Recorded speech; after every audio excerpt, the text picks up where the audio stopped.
Welcome to All Things Policy, a daily podcast by the Takshashila Institution. We are a bunch of policy nerds based in Bengaluru, and we like bringing fresh perspectives to Indian affairs and Indian perspectives to global affairs. So grab a cup of coffee, sit back, and join us for today's chat. Hello and welcome to this episode of the All Things Policy podcast. I'm your host, Arindam Goswami. I work at the Takshashila Institution as a research analyst in its high-tech geopolitics program. Today, we'll be talking about a very important problem in public finance, that of the devolution of taxes or revenue to the states. For various reasons, we have seen southern states complain quite often about how they are being denied their rightful claim to the tax revenues of the country, to which they contribute a lot, despite their good performance on economic, social, and other parameters. Recently, when the Union Budget 2024-25 provided special grants to Andhra Pradesh and Bihar, some of those states expressed concerns. We had the Karnataka Chief Minister allege that the budget overlooked Karnataka's interests, and similar such concerns were raised by some other southern states also. So, to talk more about this problem and to find out what is the problem exactly at the heart of this issue, I have with me today Sarthak Pradhan, who is an assistant professor at the Takshashila Institution. He teaches economic reasoning and researches public finance and has researched and written quite a bit about public finance in general and this problem in particular. Welcome, Sarthak. Good to have you here. Yeah, so I think we are recording for the first time. We're recording it together. Yeah. Nice to be doing this. And very excited to have you here and learn from you a lot on this.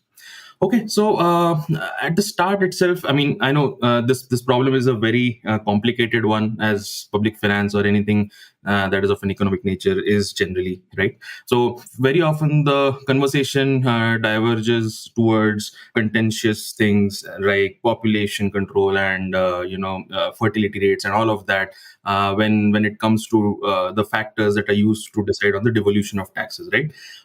But before we dive into that, could you maybe just give a lay of the land as to what are the various tax collection powers that are available to the states and to the center in general, and what is the asymmetry over there and how that could be harming in general public administration in that state?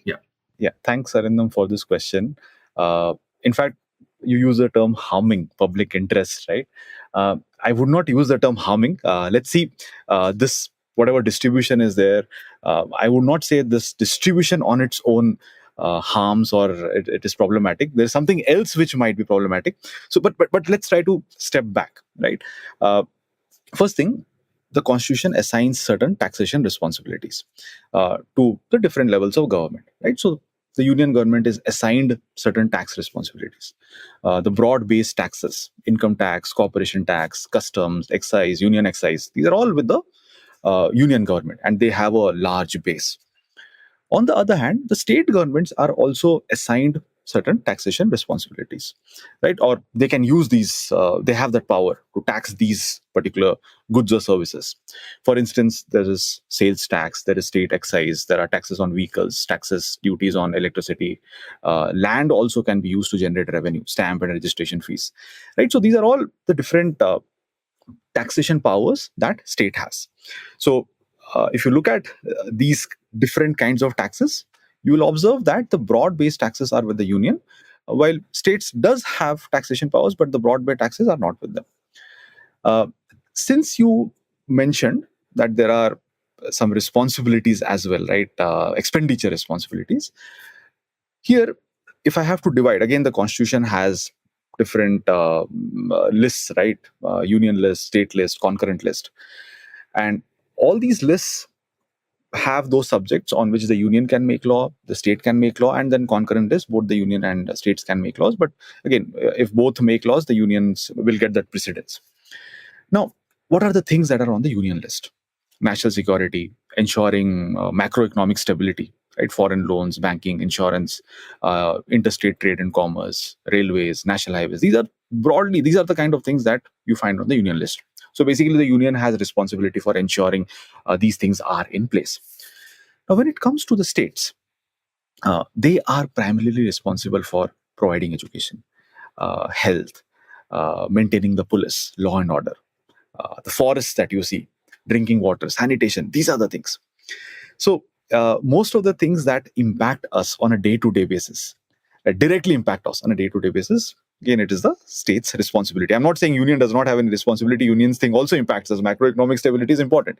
But directly on a day-to-day basis, a large number of these things are under the state's ambit. Now, because of the way the taxation powers are divided, and because of the way the expenditure responsibilities are divided, you have a unique imbalance. Right? As I mentioned some time back, the broad-based taxes are with the union government. That means the union has the capacity, and it actually does that. It generates more revenue. On the other hand, the state has all these responsibilities, education, health, and bunch of other things. And it cannot shy away from those responsibilities, right? It has to do that. The states have to do that. So the expenditure responsibilities are immense, and the states actually has to spend much more than the union. I'll give you some numbers. For instance, when it comes to health, right? Whatever expenditure occurs on health, states spend money and union also spends money, right? There is this Ministry of Health and Family Welfare at the union level, right? So you have ministries, you have departments for that. So of all the expenditure that is incurred on health, 77% of that is incurred by the states. Similarly, you have expenditures on education. You have, again, state governments will have ministries, departments for education. At the union level, also, you have a ministry for education.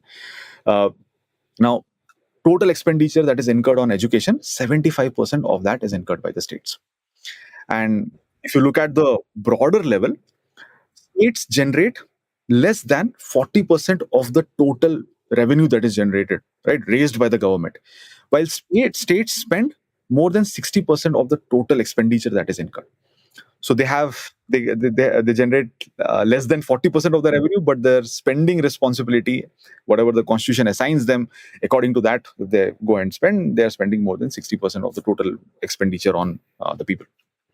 So there are these imbalances. Now, coming to your part about harming, right? Or is this something problematic? Now, yes, there is an imbalance, agree. But it is not necessarily on its own problematic, because most of the federal setups will have this imbalance. Mm-hmm. And the way these responsibilities are assigned, the revenue generation responsibility and the expenditure responsibilities, they're all based on some economic rationale as well. Right? For instance, why does the union get some of these broad-based taxes? Right? Again, all these things can help in efficiency, achieving economy of scale. Maybe it will help reduce transaction cost. If all states are doing it on their own, maybe some of these benefits will not be there. And why are these expenditure responsibilities given to the states? Just think of it, right? If the union is trying to decide what are the health requirements of people in Nagaland or people in Gujarat or people in Tamil Nadu, right? It will not be optimum, right? Government which is closer to the people might know better about the preferences of the people, right? So it makes sense for a government which is relatively nearer to the people to decide. So if you compare between union and the states, I would say states are better equipped to do these kind of expenditure, health, education, and all these things. And again, I'm doing this comparison between union and states. If local bodies come into the picture, things will be different. But yeah, we are not discussing this at this point of time. So there is this rationale why the responsibilities are divided in this particular manner. And in most federal setups, this will be the case, right? One level of government will have more resources, another level of government will have more expenditure responsibilities. And there are ways by which this imbalance is addressed, right? So basically, the union typically transfers resources to the states. Where does the problem arise? If this transfer mechanism is not optimum, maybe, as a result of which the states are not having enough resources with them to incur the spending, as a result of which the quality of life of the people will get impacted. So the problem lies if this transfer mechanism is not very good, and maybe the states are not able to have enough resources. There is paucity of funds, there is scarcity of funds, as a result of which the quality of life gets impacted. Good points you made there. You talked about other federal setups also. So just curious to understand, is it also something similar in terms of the financial autonomy or the autonomy to collect taxes, say in China? Because I've read about local governments having a lot more tax financial autonomy in China. So or maybe in the US, I don't know. So if there are some examples from other countries that you would want to mention here, that would also help. Again, I'm not very sure about how things work in China, at least this kind of distribution, but I completely agree with you. In China, the local setups, local admins, local level governments, right, they Mhm. do have greater resources with them. And in case of India, that is not the case. In case of India, I think 1% of total GDP is spent by the urban local governments. So definitely there is this massive difference here. But the point that I want to make here is there will be this gap between the union's resources and the state's resources.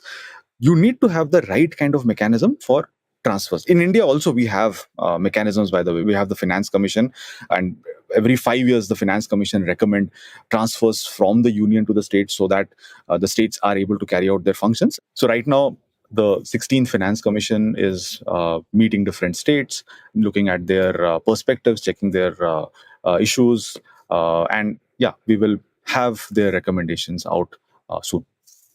Right. So, since you've touched upon the Finance Commission, could you maybe elaborate a little bit on what is the remit of the Finance Commission vis-a-vis, devolution of these tax revenues to the state? What sort of has been the trajectory of the recommendations? Like, what has been the increase in the size of the vertical devolution to the states? And also, could you talk about vertical and horizontal devolution, the difference between them? Yeah. Yeah. So, since we are using the term devolution, I just want to ensure that our audience are also with us.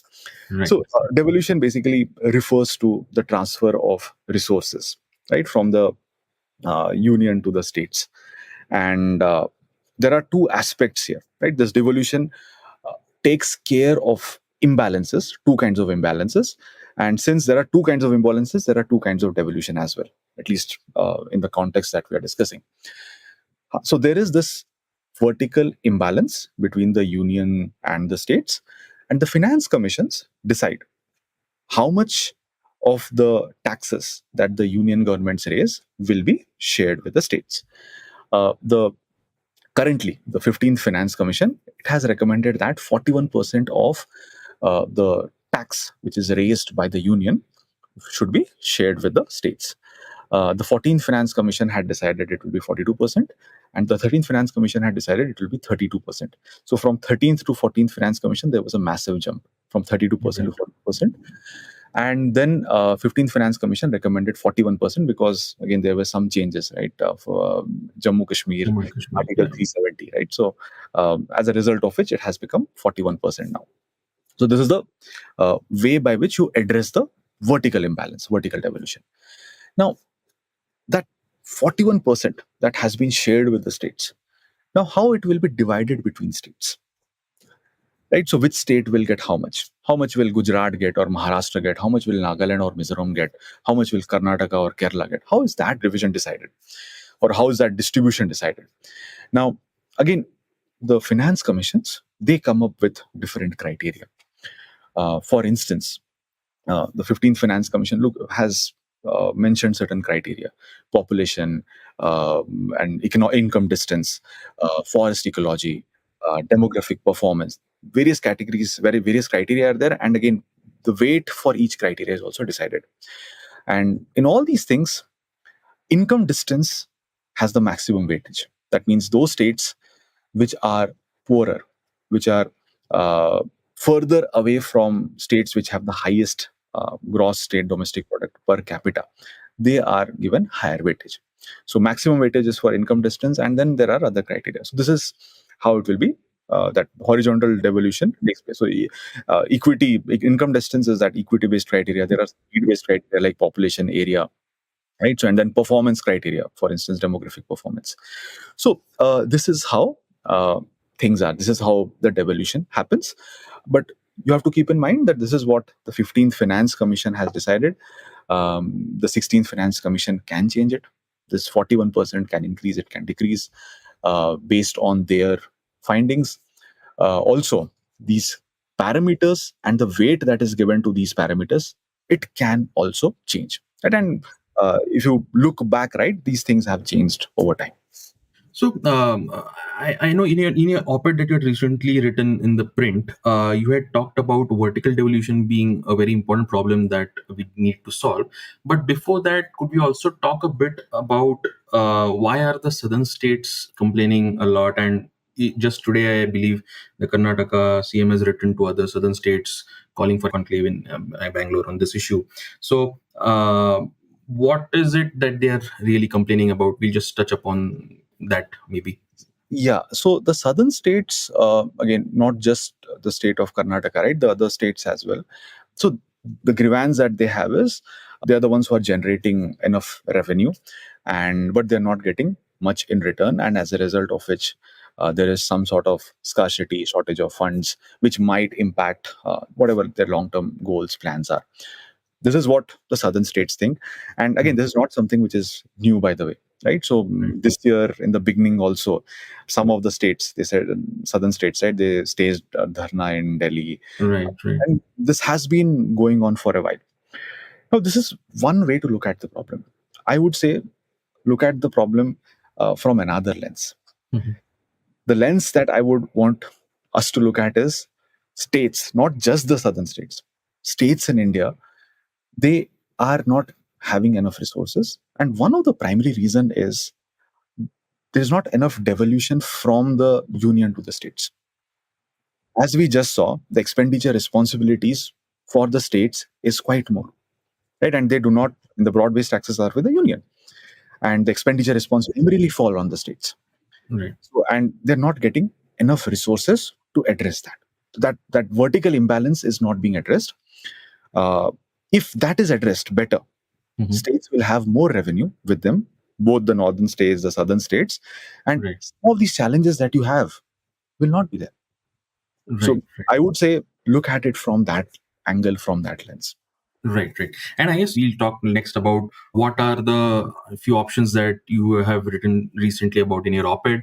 And just before that, just to talk about the horizontal devolution problem, I guess the southern states are complaining because they sort of feel that since they're contributing a lot to the tax revenues, right, in return they should get something that is commensurate to that. But the devolution has to take care of questions of equity and bringing up those states who are maybe poor or not doing so well on the public administration perspective, right? So even the fact that population is used as one of the factors to scale up and decide on scale the devolution parameters, that's something that they're complaining about, that why should they be penalized for the population control that they have probably been able to do better in terms of the fertility rates and all. But yeah, that's probably something that's been talked about a lot. I'm excited to hear about your solutions to the vertical devolution problem that you have written about recently. Yeah. So the first thing is we should start considering, or the finance commissions should start considering increasing the amount that they devolve, or the union should devolve to the states. Currently, it is 41%, and we think it should be more. It should be increased to 50%. And again, it's not something. The two aspects here, right? One is it might be difficult to do it in one go. If that is the case, maybe do it gradually, right? Maybe 2% per year or 1% per year. That can be one thing. But again, we have seen that in the past also we have done this massive change, right? From 13th Finance Commission to 14th Finance Commission, from 32% to 40%, 42% we have done. So this is one thing that can possibly be thought about, right? So at least the states, they have the huge expenditure responsibilities. They have enough resources to carry out this. Now, another thing that we also found out as part of our research, Pranay and I were doing this when we were trying to write this paper. What has happened over time is, though the finance commissions have recommended that you increase the devolution from 32% to 42%, but in effect, the states have not been benefited as they should have, right? So the size of the divisible pool it has not changed massively. Mhm. Right now, okay, what is this divisible pool and all these things? Yeah, yeah. So the union collects certain taxes, and that taxes has to be distributed with the states. Now, but in between, there is something that is happening. Whatever the union is collecting as taxes, not all of them are shared with the states. That 42% or 41% is the entire thing is not shared with the states. Right. Only the divisible pool is shared with the states. So unions' gross tax receipts and divisible pool, they are not the same thing. Right. What is happening here is union also collects different kinds of cesses and surcharges. And these cesses and surcharges are for specific purpose. Right? For example, there might be an education cess. The idea is you collect the cess and it will be used to fund different kinds of education initiatives. Or maybe there is some cess related to hygiene, sanitation. So again, it will be used for promoting those kind of activities. And these cesses and surcharges are not shared with the states. Right. And what we have seen is over the last few years, the amount of cesses and surcharges has increased massively. Right. As a result of which, the divisible pool has not increased proportionately. So unions' total tax revenues, gross tax revenues have increased, Right. but the divisible pool has not changed proportionately because cesses and surcharges have been increasing. As a result of which, the states are not getting as much benefit as they should have. Right. So one option is maybe include cesses and surcharges as part of the divisible pool. Right. Right. So that way, again, that total amount, 42% of that states will get. Another thing that possibly you can consider, at this point of time, we have different centrally sponsored schemes. Again, it's called core schemes, core of core schemes. The idea is these schemes are initiated, ideated, formulated, everything at the union level. And the states have to implement it. Right. But there's a catch.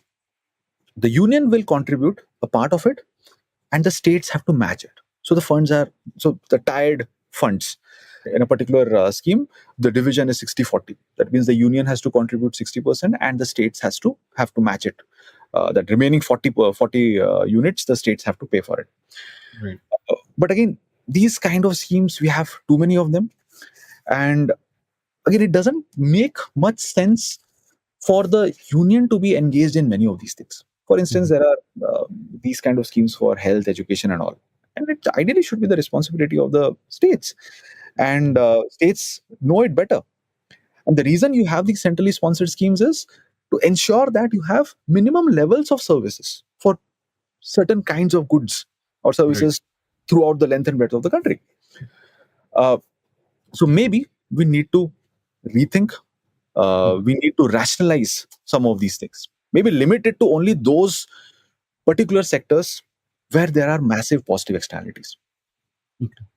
Right? So, for instance, early education or health, those kind of things, limit it to that instead of having it all over.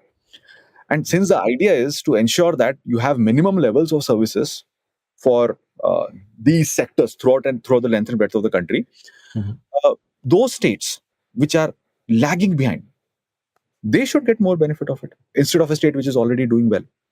Right. Maybe we have to redesign these centrally sponsored schemes. And if you limit it and have it earmarked for those states which are extremely bad in some of these areas. So what will happen? This will limit, or this will free some fiscal space. So the union will now have more resources because it doesn't have to spend it throughout the country and on all possible sectors. And the other benefit can be those states which are actually doing bad, they will get more of these things and they can improve along these lines, right? The states benefit the minimum levels of services and the union has some more free fiscal space which can be distributed to all states. Again, depends, right? 42%, 41% or 50%, whichever ratio that you have decided. So that also gives more resources to all the states. Yeah, not equal amount, but they will have more as compared to what they were having, which again might address some of these concerns. And the last thing that we were considering is the union also generates different kinds of non-tax revenues. Hmm. Maybe have it as part of the divisible pool, right? And again, Right. decide the formula, right? Maybe it is 42% or increase it to 51%, 41% or 50%, and distribute it along to the states. So these are few things that we had thought of. And again, some of the basic number crunching that we did, we found out that if you are just increasing it from 41% to 50%, the fiscal space created is maximum. If that is not possible, maybe incorporate cesses and surcharges as part of the divisible pool. You'll create more fiscal space for the states. Not as much as increasing it from 41 to 50%, but yeah, it will definitely be more than the current whatever mechanism that we have. The third option in terms of the size of the fiscal space that we are creating for the states is rationalizing the CSS, centrally sponsored schemes, and whatever free fiscal space is created, give it to the states. And the last one is having non-tax revenues as part of the divisible pool. So this is what we thought of, the order. But it doesn't mean that you can do only one of these things.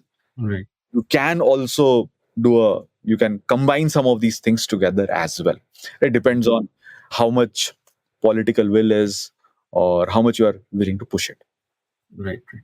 Just to add, the CSS, the problem with the centrally sponsored schemes is also probably that the actual transfers that happen to states under the centrally sponsored schemes, that's generally less than the actual allocated amount, right? Because many states probably lack the capacity to provide the matching funds. Their weak governance levels and other Exactly. aspects prevent them from fully benefiting, right? So maybe if you could just throw some light on that this aspect of centrally sponsored schemes.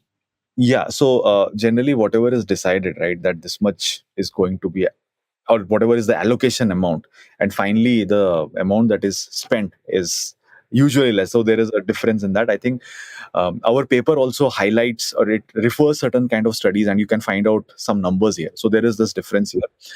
And another thing that is also observed for different centrally sponsored schemes is many states, since they are already having positive resources, they will be getting funds for certain sectors, but they will use it for some other area in some other areas. So there's Right. this, I mean, the way they will do some sort of Yeah. counting jugglery, right? So at the end of the day, you gave money for a particular sector, but because the reason was you are not doing well in that sector, but it is anyway you are not getting the benefit because that money has been diverted to some other place.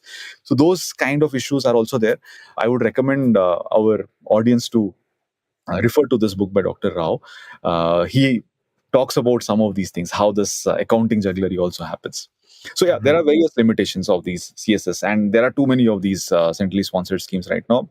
Makes sense to reduce the numbers and limit it to only those areas where you have maybe massive positive externalities, right? So the benefits are across the states. Right. And where you would probably want to enforce some sort of standards and maybe bare minimum levels, right? Yeah, And that would really help. Yeah. Also, for the benefit of our listeners, if you could also expand on what are like non-tax revenues for those who might not, know about this. Yeah. So the governments also provide different kinds of services to people, right? For instance, many of these state governments as well as the union government, they will be running different public sector units. So whatever is the revenue from them, that will be non-tax revenues. Apart from that, different services are provided from different goods and services, education, health, right? So what are you charging for that? Right. So that is an example of a non-tax revenue. Taxes are generally, for instance, like if I'm buying something, I pay a tax. But here, you are paying for the service that you are getting. The government is the service provider here, or the government is the one which is providing you the goods. In return, what are you paying to the government? Right. So that is a non-tax revenue. Also, interest receipts and all these things, they're also non-tax revenues. Right. Also, on the question of the cesses and surcharges, those are generally employed for specific purposes, right? Maybe education cess or something very specific that the center wants to, gather resources for. So, how easy do you think it is for a center for the union government to give up these powers, right? Do you, and also, will it? It's a good idea to include them in the divisible pool, but would it also make sense to reduce the number of cesses and surcharges also in general? The first part, how easy it would be to give it up, right? Yeah, it's easy, right? It's not difficult to give up the powers, or it's not that difficult to do that, right? You just don't impose a particular cess. The second thing, should we reduce it? Yes, we should reduce it. There are many of these cesses surcharges. We should reduce that. Now, again, we're not saying that. One part is, we are not saying that you don't tax these commodities, right? We're saying you can tax these commodities, but have it as part of the divisible pool, because the entire idea behind these cess and charges, it seems like you want to ensure that the states do not get it and the union gets to keep it. And also keep in mind, these cesses and surcharges are used typically for centrally sponsored schemes and all, right? So if you reduce the cess and surcharges, there is also, or the other way around, right? If you reduce the CSS, the need for cess and surcharges will also go down, and yeah, that way also you are solving the problem, right? So, not difficult to remove it. It is from a legal point of view. Yeah, I was coming at it from the vested interest point of view, right? So once the center or any government, for example, right, has some revenue powers that are exclusive to itself, it's going to be very difficult. And as they say, right, every level of government wants devolution up to itself and not below it, right? So for example, states, for example, would clamor for more revenue to be devolved to them, but then do they also do the same for the local governments that work at the local government level, at the panchayati raj level, right? So in that sense, the vested interest might be something that completely agree. I agree with you on this. Yeah. Also, now that we've talked about the vertical devolution issue and your ideas on how to tackle them, do you also have any suggestions as to the problem of horizontal devolution, right? So the some observations, I guess, right? The allocation ratio, right? The proportion of tax revenues that are devolved to states, that has increased, as you mentioned, right? So it's now 42 or 41%, right? But some states have lost their allocation significantly from the last Finance Commission. So Karnataka, for example, is one example whose allocation reduced, and the Finance Commission recommended a special grant, I guess, which was rejected by the central union government. So what are some ideas that you might have on horizontal devolution issue? Yeah, so there are two questions I can see here. The first is, some states did not benefit as much as they were benefiting in the as per the previous Finance Commission's recommendation. One example is that of Karnataka. Now, again, we should actually see what could be the reason why states like Karnataka again did not benefit as much, right? So what happened in Karnataka's case specifically is, now Karnataka's incomes over the last two Finance Commission periods, right, it has increased massively. Right, so GSDP per capita incomes, right? So it has increased massively. So its score in terms of income distance went down. So 14th Finance Commission, right? It was somewhere around 13th, 14th. Its rank was that, right? So it was further away from the top performing states, and now it is way up, right? So its score in terms of income distance reduced, as a result of which the devolution went down. So that is the reason, right? We should always try to go back and diagnose what is the reason why they possibly lost out. And again, it's not like some states were targeted unfairly. That's not the case, right? You have certain parameters, and on the basis of that parameters, you are deciding all these things, right? All the states are treated accordingly. That said, I think currently, right, whatever the 15th Finance Commission, whatever recommended, whatever parameters they have used, whatever criteria they have used, and whatever weightage they have used, I think some of these things can be improved. There is scope for further refinement.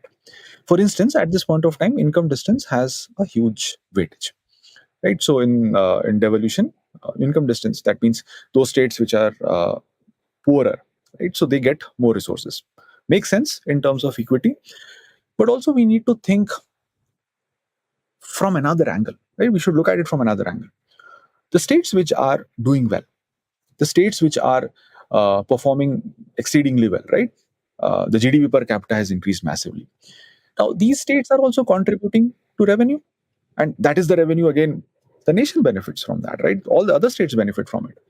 So, if a state is doing well in terms of GSDP per capita, right? Per capita income has gone up. If you are giving extremely high weightage to income distance, you are indirectly punishing it.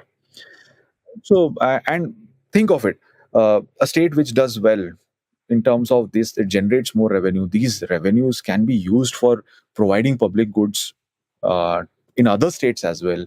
And again, these are the states which are creating jobs. They are the ones who are creating economic opportunities. They are the ones who are able to get migrants from other states which are not doing as well.